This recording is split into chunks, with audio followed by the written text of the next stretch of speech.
Well, hello everyone. Tonight is training. Tonight is December 2nd. I can't believe it's December already. How many days till Christmas? I am not prepared. I'm glad that I'm in marketing because I'll do all my shopping here. So we get commissions for it too. So the training tonight is going to be on images. Tell you a little bit about my background. I've been doing web design for about 20 years now. So one of the first things that I was taught, and it still stands true today, and a lot of people don't think about it, but it's the images and how important they are to your search engine optimization and being tracked by people searching the web. So I'm going to pull up the presentation. I'm going to share my screen. So I find it.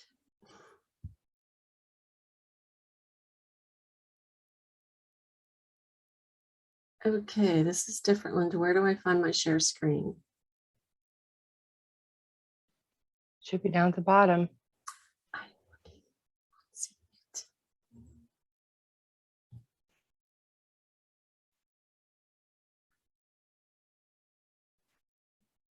Three dots. I'm not seeing three dots. Advanced sharing. Mm-hmm.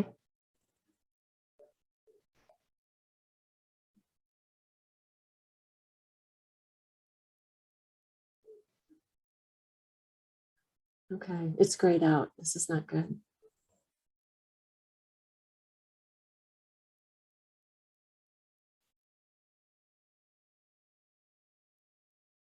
You've shared on this screen before, haven't you? On your I thought so. Oh, crap. No, I don't want that. Let me check security, sure. It's Should under be the fine. security. Okay.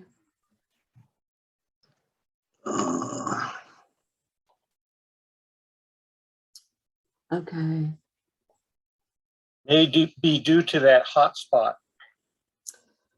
Really? Oh. I just went into security and it says allow participants to. Linda, give her host and have her co-host you and see if that makes a difference. Okay. It might be in the back in the dashboard where the Oh, okay. settings. I clicked on share screen. I found three dots. Okay. Okay. No, it's just recording is on here. All right. Well, I'm going to give you host. Yeah, if she's not host, she won't be able to share screen unless you allow all the participants to share screen. Well, I tried to click on it. It won't let me. Yeah, No, if you click on that, that means everybody can. everybody can. Don't click on Yeah. that. Oh, I That was apologize, that everyone. was the last summer issue. All right, remember? Char, your I host. see I'm host. Okay, let's see if I can get it. Switch me to co-host or you're going to lose everything if you fall off.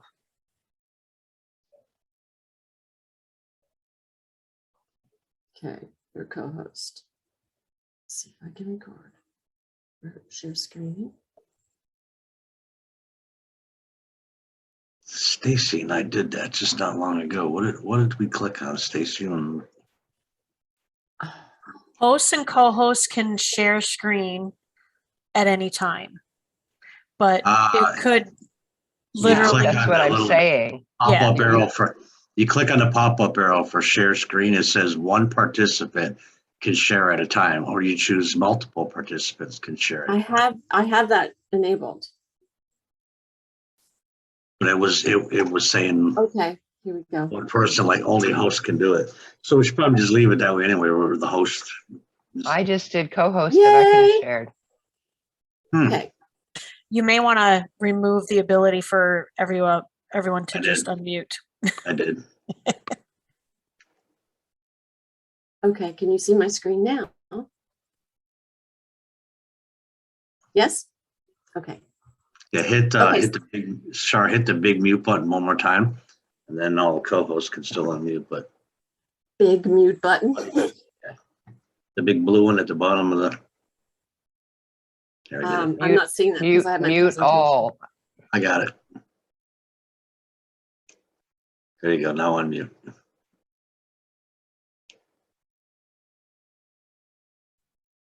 Okay, here we go.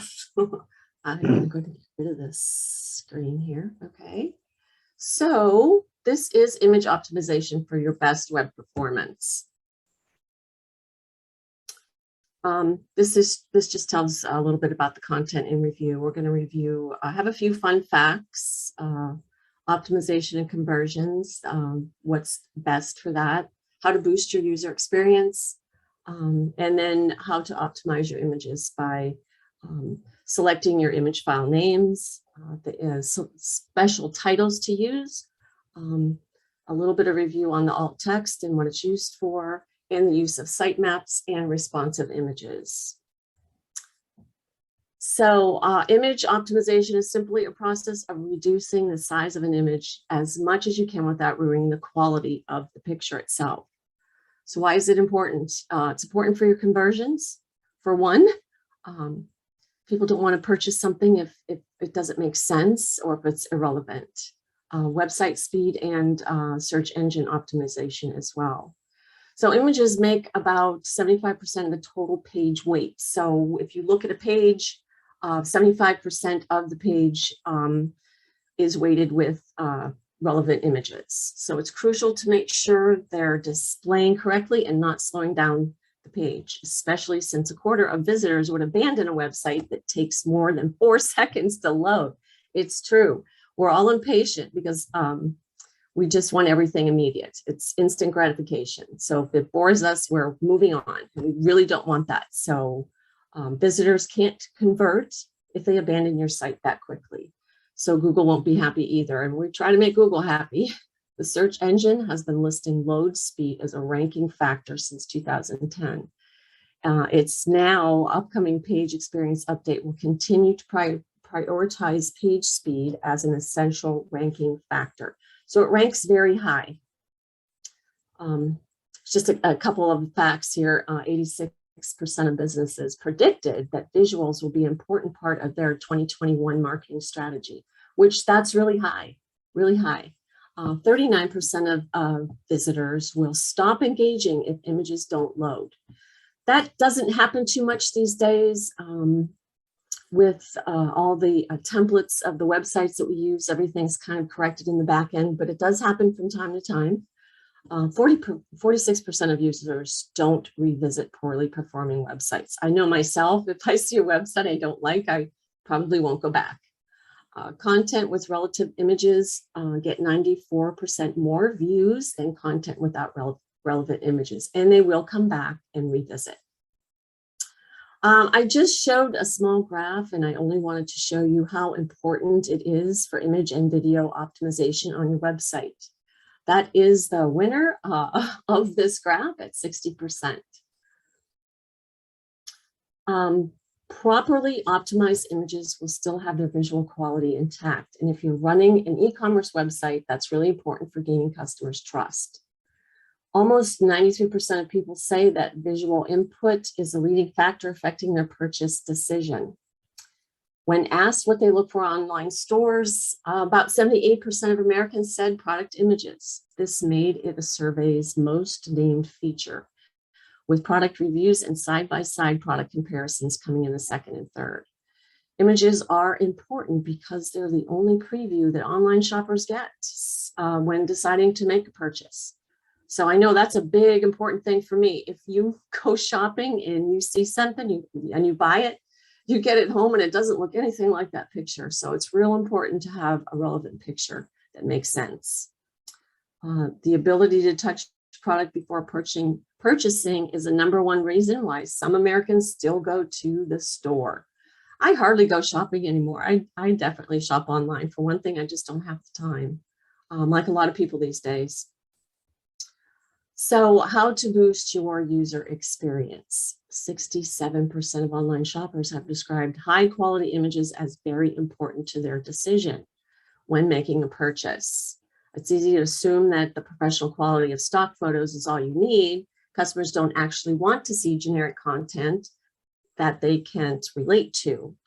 So in a case study, there was an example that they replaced a stock photo with the company's founder, a real live picture of someone.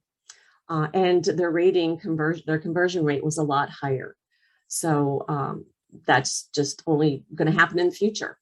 So it's best to have relevant pictures that look real. By now, it's no secret that the visual website success. So let's take a look at how you can actually do this. First of all, you need to choose the right format.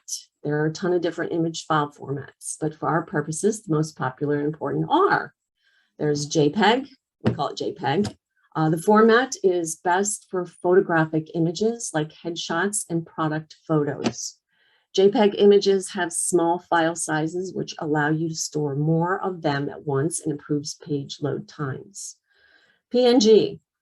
I love PNG. I use them whenever I can because they have, they usually have a transparent background where you can cascade them on top of each other and use them to make it look like something else. I love them and they are better quality. PNGs can also provide transparent images, backgrounds that can be overlaid on colored backgrounds. The trade-off is that PNG images are larger than JPEGs, so using them will have a worse impact on load time. We just don't have big images, and I don't think it really matters that much if your images are the right size. There's also SVG. This is fairly new. The format is often used for vector art or solid colored graphics like logos or line art. SVG files are responsive across devices, which means icons and graphs will display correctly no matter how they're viewed. I'm going to review this a little bit later on the different formats used for responsiveness. So which file type should you use? I placed a little graph here and I'm going to put this in the chat later so you can all get a copy, and it's in PDF so you can all view it later for to go back to and look at. So it just shows you, it's kind of like a flow chart when you're writing a program. So if there's animation, then yes, there's animation, then you do this. If not, do this. So it kind of tells you which route to go if you follow the graph. So you can look at that later. That's just something you can use for your knowing which file to use. So what do the different file types mean, and which image format should I use? So this is another nice little go-to to, oh, I can't get rid of this graph here. There we go. It tells you what's best to use with what, a PNG, JPEG, SVG, or a GIF. I try to stay away from GIFs. They're low resolution, and I don't think they're as clear as the other ones, but you can also use this a little bit later when you're choosing which file type to use. So SEO Image Optimization SEO stands for Search Engine Optimization, as we all know, working in this business. And it refers to all of the little tweaks that you can make to website to make it more readable and for the search engine crawlers, and therefore more likely to rank highly on search engine result pages, or SERPs. SEO Image Optimization is different from the broader image optimization than we've discussed above. So we've given its own how-to section below.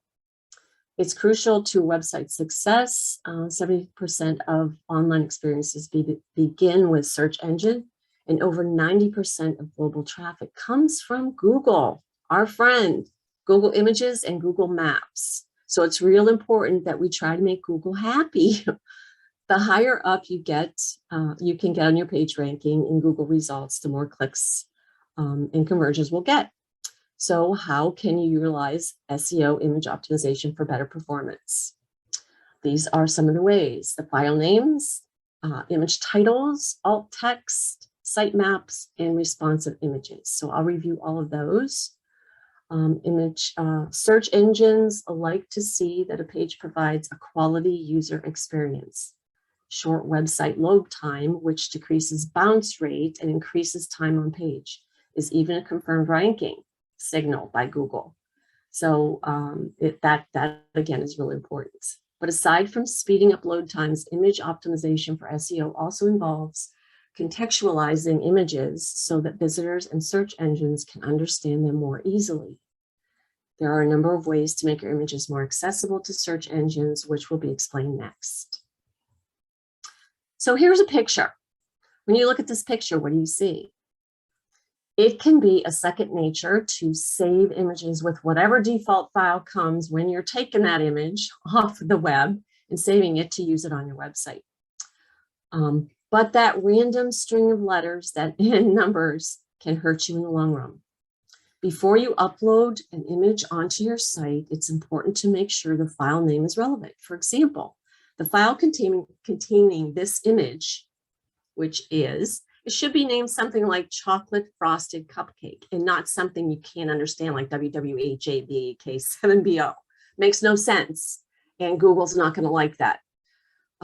This is because search engines don't crawl just the text on your pages. They also crawl image file names and other attributes.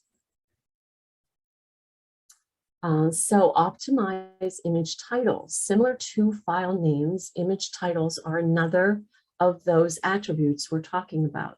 You'll have the option to add an image title after you've uploaded it, and it could be similar to or even the same as the file name. Just keep it short and relevant to what the image actually depicts. Include alt text. I know we've all been told to do that. Sometimes we forget, but it is very important, and I'll explain that here.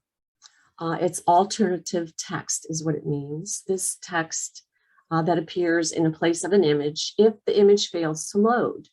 Alt text is really important for SEO because it helps crawlers understand the image file and the content covered on the page in order to provide more accurate search results. Since we use WordPress website, we are able to input the image's title in alt text once it's uploaded. You can also include image captions, which in most cases are also important for SEO. I don't like to use those, but I do from time to time, but they also search those. So if you want to load your keywords in there, you can do that. The caption is an image and if the information is useful for visitors. So a top tip, don't forget the first purpose of alt text, which is to work with screen readers so that the blind and visually impaired users can tell what the image is depicting. This original use makes alt text the most important optimization tool for improving the user experience. Make use of sitemaps. Now I know this is just for information only, and it pretty much tells you, which I'll show you here, how many images you have on each page. So a sitemap is basically a list of all your URLs on your website. It works like a roadmap for Google to identify which pages are available for crawling. This also helps Google index your images for better recognize the content on each page. If you're using WordPress 5.5, which we are or above, there is a basic XML sitemap feature that lets you automatically create a sitemap without having to use a plugin. To find it, just add wp-sitemap.xml to the end of your domain and hit enter. Here's an example of mine, which I did, and I will show you on the next page what the output is like. This is what I did when I added it to my site, and it tells me that I have 169 URLs on my site. But the important thing is here, it shows you how many images you have on that page. So it does make sense if you want to go back in and make sure to correct those and make sure they're optimized correctly. Use responsive images. Now, this is really important in today's world with all these devices that everybody has. Smartphone, tablet, desktop. So when I started to code websites and design them, believe me, it has so changed. There are so many different codings that you need to put in just for different devices. But now we don't have to worry about that here because WordPress kind of does that for us in the back end. So responsive images are images that display correctly on devices with varying screen sizes, desktops, smartphones, and tablets. And they're important for SEO because they lead to better user experience.